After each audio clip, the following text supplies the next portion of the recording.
And I am the owner with my family. This is our fourth season that we've been here, and we started this about 5 years ago.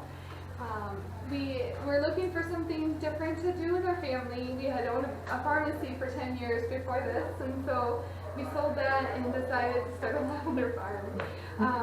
We kind of were going through a difficult time in our family, and so we were looking, for a change, and sort of was inspired by, actually just a picture of a lavender field, and just really felt that amazing sense of peace. And so it was amazing to sort of research that and realize that there's a lot of healing properties to lavender, and then knowing that all of our kids could get involved in that. So we started looking for some property to start the lavender and came across this piece of land. It was for sale for over a year. It was really poor farm ground, so that was kind of our first clue that maybe lavender could grow there. But yeah, so it sort of evolved over time, and I think our vision really was to begin something where we could, realize that everyone was going through, difficult times in their lives, right? We all do, and to be able to share something, as beautiful that is, and just to be able to enjoy the beauty of the land and something as beautiful as lavender, and hopefully people can just sort of reconnect that way. So that's kind of been the vision for all of this, and I hope that you're able to enjoy that on the tour. Each of our kids present their different projects on the tour, and so you'll get to meet them, except for our middle son. He's we call him the shepherd, so he takes care of the sheep, and he is not here today, but you'll still get to meet the sheep too. So, otherwise, we'll just get started, and it's a 7-minute video, and it talks a little bit about the history of the farm and the history of lavender. So this was an old abandoned property. It was very abandoned. It was like 20 years abandoned, and so there was a dilapidated house and several outbuildings around here that we tore down, and so you'll see some of the progression along the way on that too. Well, welcome everyone. Enjoy your time.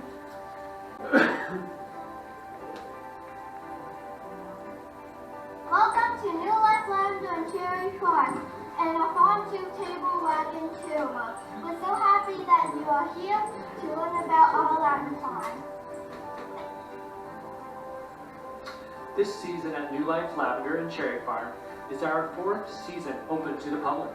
The last 4 years have been an amazing period with hard work, pain, hope, peace, and a lot of cold weeds.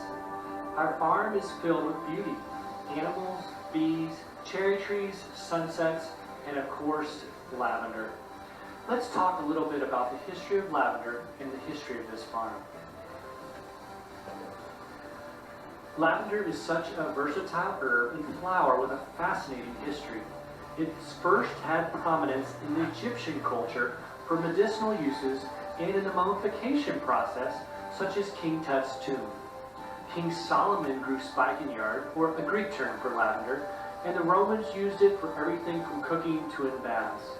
During the same period it is mentioned in the Bible when Mary washes Jesus' feet with spikenard oil. Then the Allies of the United States used lavender essential oil as an antiseptic in World War I. As you can see, it has a long history and many different uses. The opportunity to grow lavender as a specialty crop on a farm, while also developing products and culinary items for a retail store, really seemed to fit Aaron and Laura and their family.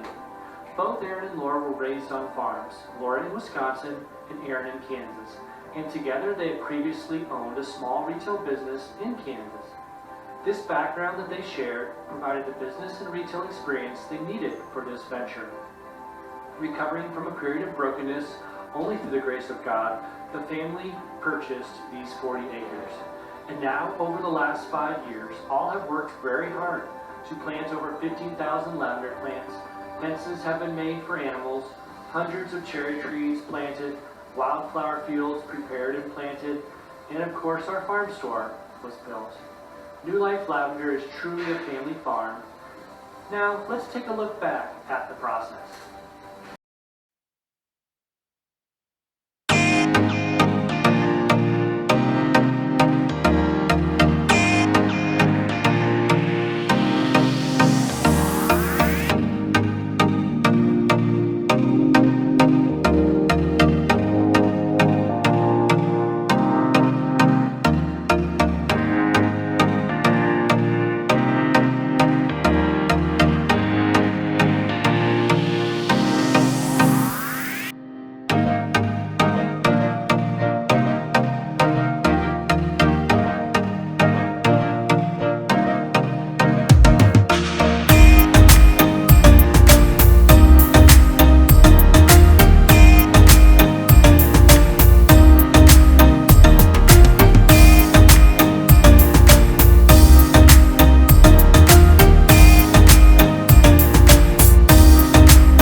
Our farm-to-table tour is an educational tour taking in most of our farm.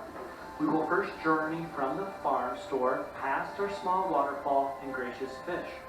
The next stop is our English knot garden.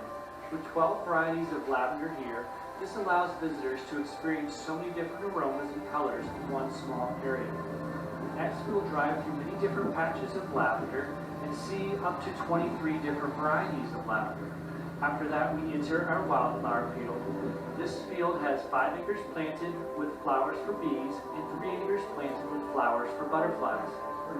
Going down the hill brings the tour to Micah's animals and the opportunity to interact with them. After the animals, Gabriel will talk about his bees, cherry trees, and the herbs grown in the secret garden. Last, we will learn more about the harvesting and processing process for lavender, including steam distillation. Remember to try our famous lavender cherry pie and homemade lavender ice cream as you enjoy the rest of your day here.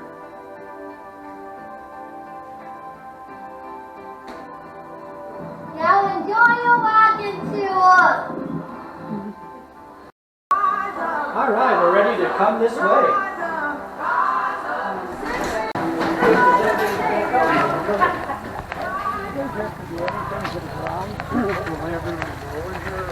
We had super sandy soil, so we have the soil, so it does not require anything.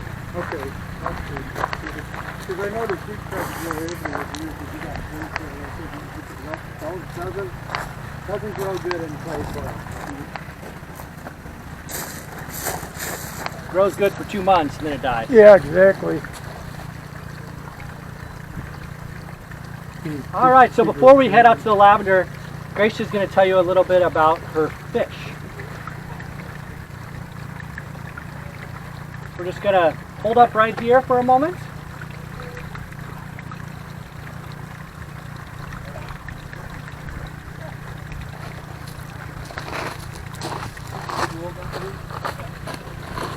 Hello, my name is Grace. We have goldfish and koi fish in here. Koi fish can go 2 feet long, and the red maiden turn in Japan. Koi fish and goldfish are called family. Now I'm going to tell you some jokes. Why does goldfish not like basketball? I don't know. Because they don't like the net. What do you They call don't a like big the net. koi fish? A decoy. Now if you have any more fish jokes, let me know. Now I am finished. All right, so now we're going to head out to our lavender. We're going to walk this way towards the middle of the field.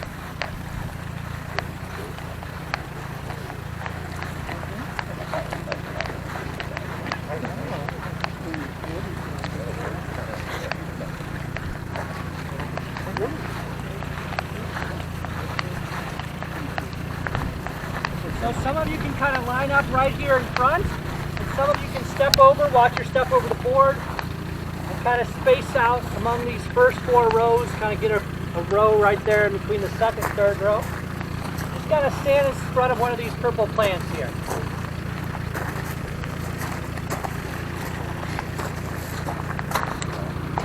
So everybody knows that lavender is purple. What you may not know is that we have many different varieties of lavender which have different shades of purple. And as you can see, we even have a white that turns pink, we have blues, just a lot of different colors. And not only do they have different colors, then they have a different aroma and a different essential oil blend. So today we're going to take our hand and rub it along the leaves at the base of these plants. So any of these first 4 rows, rub your hands along in the leaves and then smell. And you'll notice this is a very sweet smelling lavender. That sweet aroma gives it a sweet flavor. So this variety we use in our pies, our ice creams, and our baking mixes. And this is an English lavender, commonly known as English. It's a Lavandula augustifolia. So now we're going to walk forward. Again, watch your steps, stepping over the boards. And we're going to spread out along these 2 rows right here. And some of you can kind of slide over to these 3 plants over here too.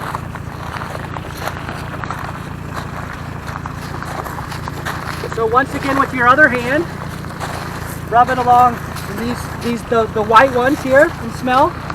And if you look closely, you can see that they're a white bud, and the flower has a hint of pink to it. So these are still English, but they're kind of different. They have a hint of pepper. That peppery tone we really like to bring that out in our spices. So this variety we use in our herbs de Provence, our Italian seasoning spices, and then we also have a raspberry robust tea that we like how this kind of blends with. So this variety we only use in 3 products in our farm store. So now we're going to walk this way, again watch your steps. We're going to spread out along these 3 rows right in there.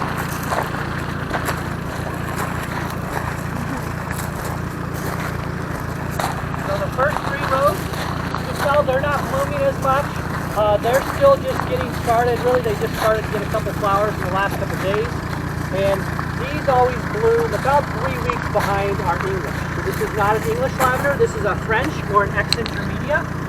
And if you smell these plants, you're going to smell something totally different than the first ones. This is a much stronger smell. It actually has camphor in it. And that camphor makes it stronger. But also you could imagine if I put camphor, like if I put some Vicks Vapor Rub in our cherry pie, nobody would like it. So we do not cook with these at all. What we use them for are we dry a lot of them that we put in our sewing products. So my wife makes like dryer sheets that are kind of a natural alternative to bounce. And then she also makes hot cold packs and things like that. So we use these in those. And then also these are used for bouquets and essential oil production. And you can tell they have much longer stems. They produce more oil than an English variety. And they are a little less harder, they're a little less cold hardy, so they're a little harder for us to keep alive in the winter. Alright, so now we're ready to climb onto our wagon.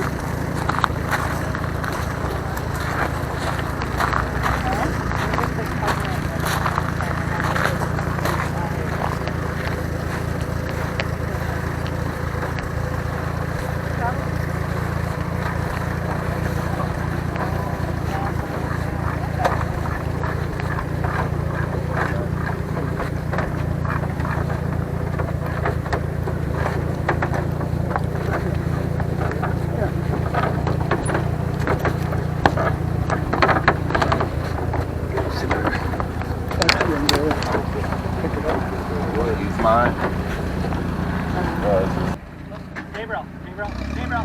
Yeah, sit down.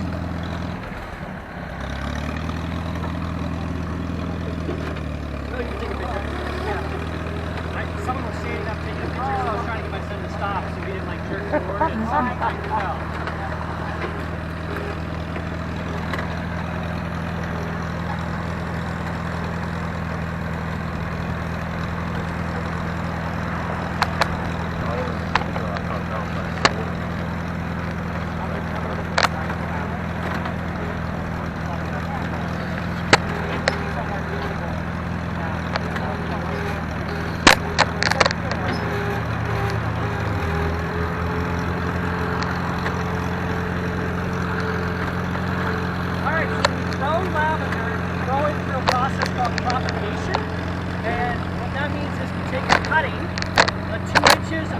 Off of our plants, and literally we kind of clean that up along the bottom. It gets stuck into dirt, and in about 6 weeks it develops its own root system. And then that little stick with a little root will be kept in a greenhouse over winter, and then in May we have a plant that's ready to be put into the ground.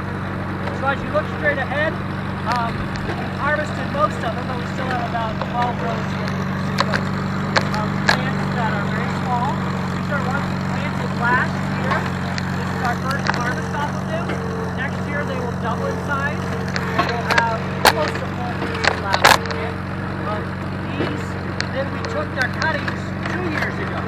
So we have 2 years into them, 1 more year before they're in full production. So literally it takes 3 full years for us to have a fully producing lavender plant.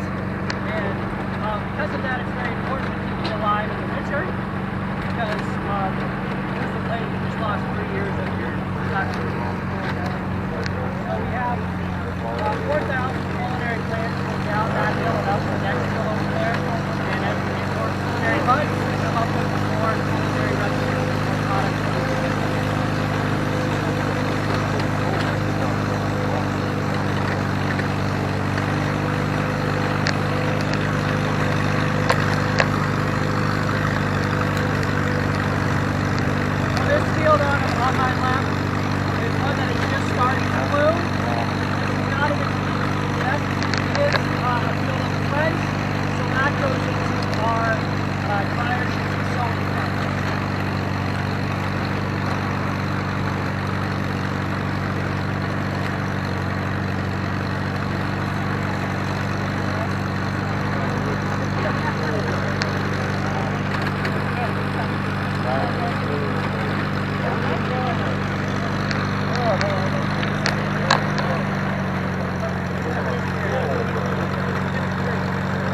buys them as orphans when they're about a week old, and lots of them are sets of triplets, and their mom only had enough milk for one or two.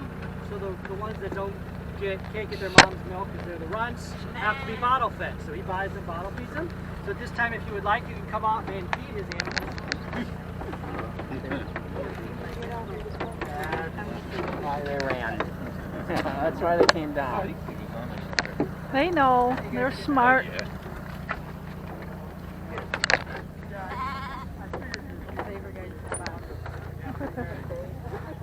Anybody can feed them.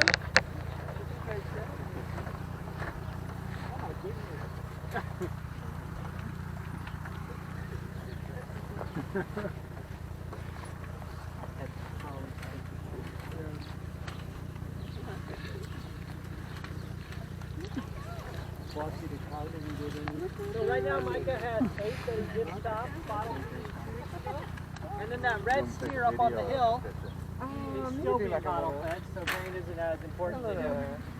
And the steer, the big guy up here, he was bottle fed last year. Has anyone heard of the COVID haircuts? Have people heard of that? No. It's like, because people couldn't get into the barber shops, so they had crazy hair, maybe their wives cut their hair and it looked bad. It wasn't an issue for me, but I've heard a lot of people had problems with it. Well, our sheep shearer, who couldn't come out this year because he couldn't get his help due to the coronavirus, he can flip a shear on its butt, a lamb on its butt, and shear them with their very expensive shears, you know, in like 3 minutes. So I bought a scissors and sat him there and sheared him. It took an hour and a half per lamb. And as you can see, this guy he's kind of outgrown it, but he still is pretty spotty on his wool, so literally he has a COVID haircut. The second one I got better at, so he looks a little bit better.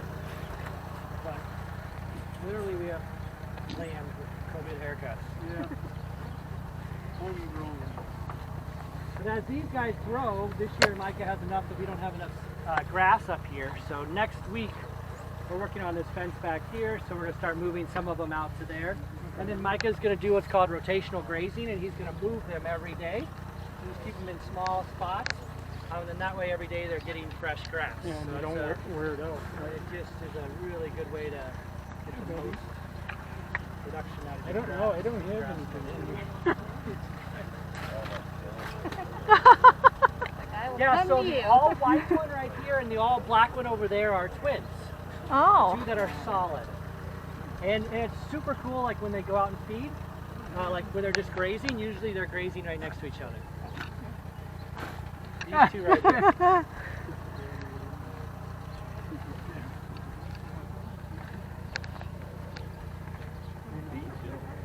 This guy is a rut. We have to take him out to feed him because he gets pushed around. Oh. So we're still giving him milk. But he's not taking any of that? He'll take it, but he's hard to get to him because the other one's kind of push him away. So in an hour, he's going to get taken out of the pen. He's going to get fed. Bait for all the other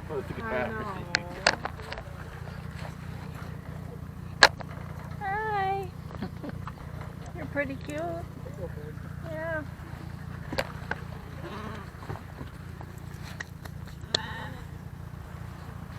There's always a runt that needs a little extra care.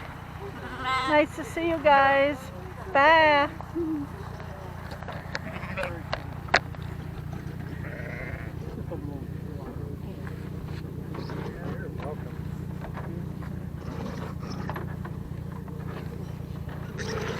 They're pretty cute.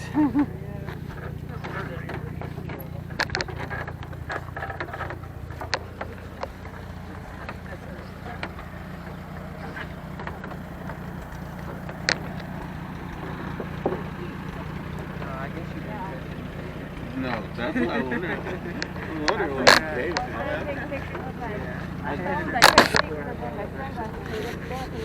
That's why I didn't buy. I'm like, how much is steak?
reindeer and his last year, Micah actually taught how to play fetch. Micah does sell in the farm store beef and lamb sticks that are 50% beef, 50% lamb. So that's kind of a way for them to make some money for college. Aren't you supposed to be able to see?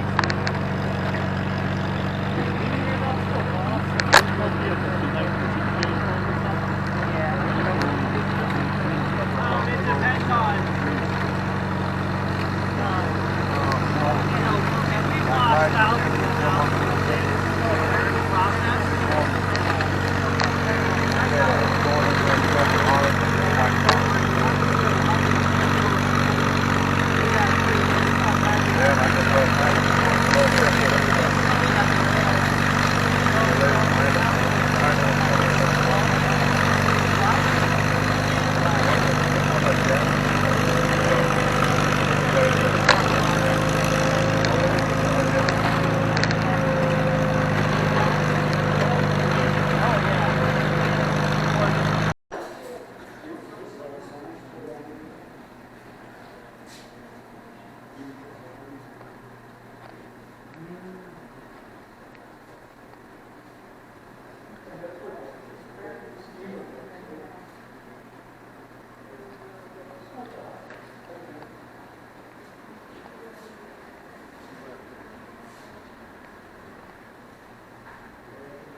Same stuff.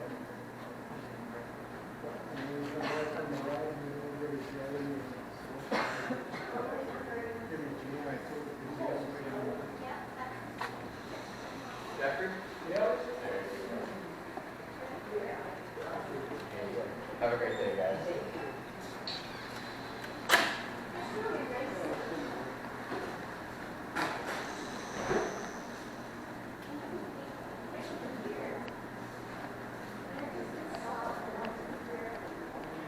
You watch it here.